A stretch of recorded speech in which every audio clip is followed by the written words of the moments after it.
ಮಾಡುತ್ತ ಪಡೆದವ ಕಾರುಣ್ಯದಲ್ಲಿ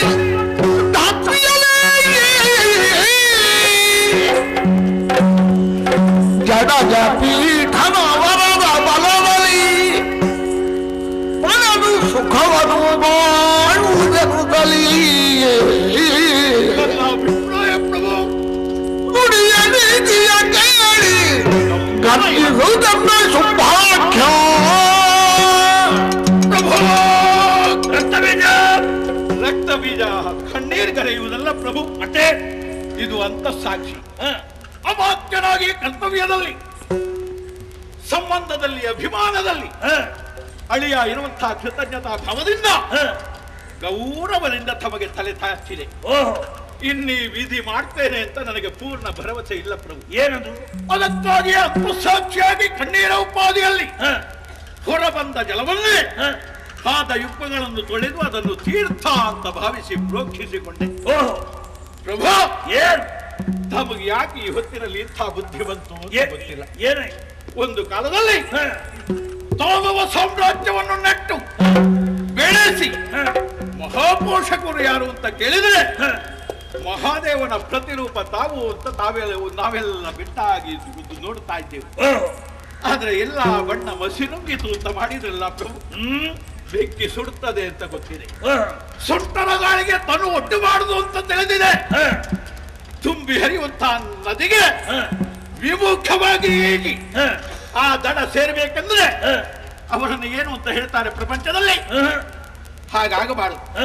ತಾವು ನಮಗೆಲ್ಲ ಆಧಾರ ಸ್ತಂಭ, ಮಾರ್ಗದರ್ಶಕರಾದ ತಾವೇ ಈ ವೃದ್ಧಾಪ್ಯದಲ್ಲಿ ಹೀಗೆ ಮಾಡಿದ್ರೆ ನಾಳೆ ಹುಟ್ಟಿಕೊಳ್ಳುವ ನಮ್ಮ ಮಕ್ಕಳಿಗೆ ಇದೇ ದಾರಿ ಆಗುವುದಿಲ್ಲ ಪ್ರಭು. ಅಜ್ಜ ಮಾಡುತ್ತಾ ಇದ್ರೆ ಹಾಗೆ ನಾವು ಮಾಡಿದ್ರೆ ತಪ್ಪೇನು? ಹಾಗಾಗಬಾರದು ಪ್ರಭು. ಮತ್ತೆ ತಾವು ಬಿತ್ತಿದ ಬೀಜವು ನೆಟ್ಟ ಸಸಿಯೋ ಮೊಳಕೆಯೊಡೆದು ಸಸಿ ಹೆಮ್ಮರವಾಗಿ ದಾನವ ಕುಲದ ಮಹಾವೃಕ್ಷದಂತಿದ್ದಂತಹ ತಮ್ಮಿಂದ ಅಮೃತ ತುಲ್ಯವಾದಂತಹ ಫಲವನ್ನು ಪ್ರಾಪ್ತಿಸಿಕೊಳ್ಳುತ್ತಾ ಇದೆ. ಇಂತಹ ಗಳಿಗೆಯ ಹೊತ್ತಿನಲ್ಲಿ ಹೆಣ್ಣೊಬ್ಬಳನ್ನು ಆಗಬೇಕು ಮದುವೆ ಎನ್ನುವಂತಹ ಹುಚ್ಚುತನದಿಂದ ತಾವು ಕಂಗೆಡಬಾರದು. ಮತ್ತೆ ಇದಕ್ಕೊಂದು ಪರಿಹಾರ ಮಾರ್ಗ ಇದೆ. ಏನು? ನಿಮಗೆ ನಾಚಿಕೆ ಆಗಬಹುದು. ನೀವು ಹೊರಗಿಂದಲೇ ನೋಡಿದ್ರೆ ಹೆಣ್ಣು ಪ್ರಭು, ಅಂಥ ಲೋಕದ ತಾಯಿ ತಮ್ಮ ಅಧಿಕಾರ ಕ್ಷೇತ್ರ ಅಂತ ತಾವು ಭಾಷ್ಯದಿಂದ ಯಾವುದನ್ನು ಭಾವಿಸಿದ್ದೀರೋ ಅಂತ ಕದಂಬ ಸಂತಾನಕ್ಕೆ ಬಂದಿದ್ದಾಳೆ ಎನ್ನುವಾಗ ಇದು ತಾವು ಬರಿಸಿಕೊಂಡದ್ದು ಎನ್ನುವಂತಹ ಸಮಾಧಾನ ಚಿತ್ತರಾಗಬೇಕು. ನನಗೊಂದು ಅವಕಾಶ ಕೊಡಬೇಕು. ಏನು? ತಾವು ಹಿಂದೆ ಬ್ರಹ್ಮದೇವರನ್ನು ಒಲಿಸಿಕೊಂಡದ್ಯಾಕೆ? ಪೀಠದ ವರದ ಬಲದಲ್ಲಿ ಪಡೆದು ಸಂಪದ ಸತತ ಸುಖ ಸಾಮ್ರಾಜ್ಯದಲ್ಲಿ ನಮ್ಮನ್ನು ಬದುಕಿಸಿ ನೀವು ಬದುಕಬೇಕು ಅಂತ ಅಲ್ವಾ? ಈಗ ಯಾಕೆ ಏಕಮುಖವಾದಂತಹ ನಿರ್ಣಯಕ್ಕೆ ಬಂದದ್ದು? ಉಳಿದವರು ಸತ್ರು ಆದೀತು, ಹೆಂಡತಿಗೆ ಗಂಡ ಇಲ್ಲದಿದ್ರು ಆದೀತು, ಮಕ್ಕಳಿಗೆ ಅಪ್ಪ ಇಲ್ಲದಿದ್ರು ಆದೀತು, ತಾಯಿಗೆ ಮಗನಿಲ್ಲದೆ ಇದ್ರು ಆದೀತು, ನನಗ ಉಳಬೇಕು. ಯಾಕೆ ಪ್ರಭು ಈ ಹುಚ್ಚುತನ? ಹುಂಬರಿವಾಣದಲ್ಲಿ ಸುಮ ಫಲಗಳನ್ನು ಕೊಡಿ. ಜಗದಾಧಾರಿಯಾದಂತ ಮಹಾತಾಯಿಗಳು ತಮ್ಮ ಪರವಾಗಿ ಕಂಡು ಪಾದ ಕೆರಗಿ ನಮ್ಮ ಪ್ರಭುವಿಂದ ಆದದ್ದು ಇದು ಪ್ರಮಾದ ಅಂತ ಮದುವೆ ಆಗುವ ಹುಚ್ಚು ಬಿಟ್ಟಿದ್ದಾರೆ ಅಂತ ಹೇಳ್ತೇನೆ.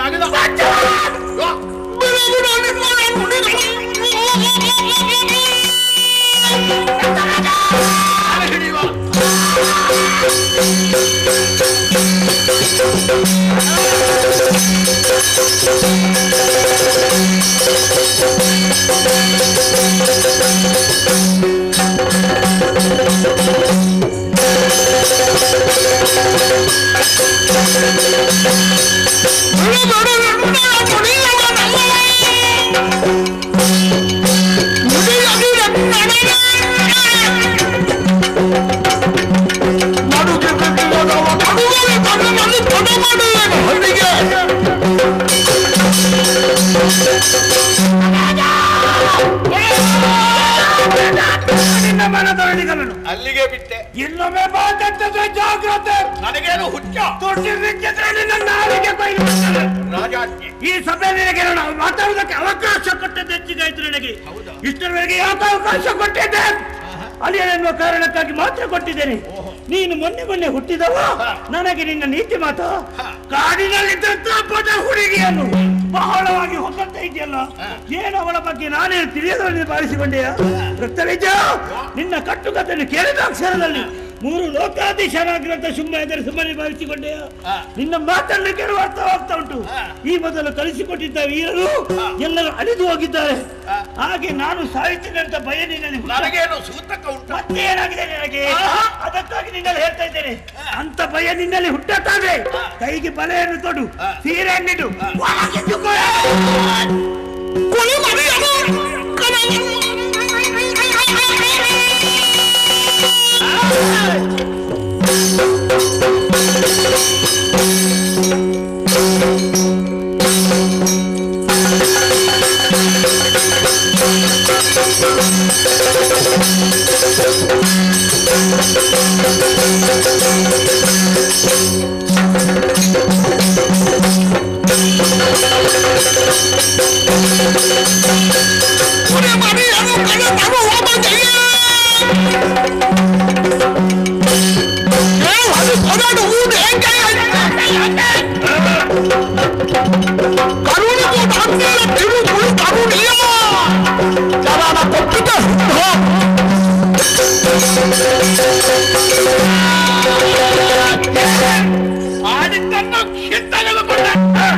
ಅಲ್ಲಿಗೆ ಬಿಡಿ.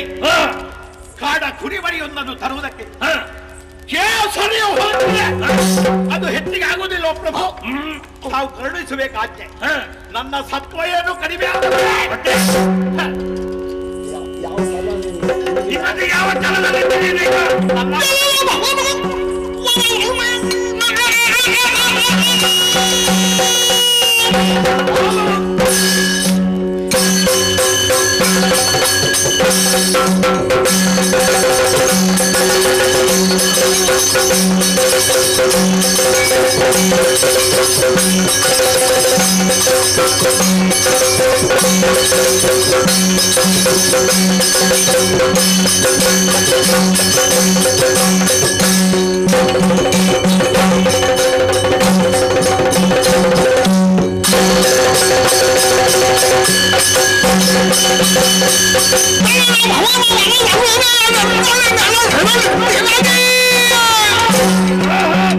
ಭಟರು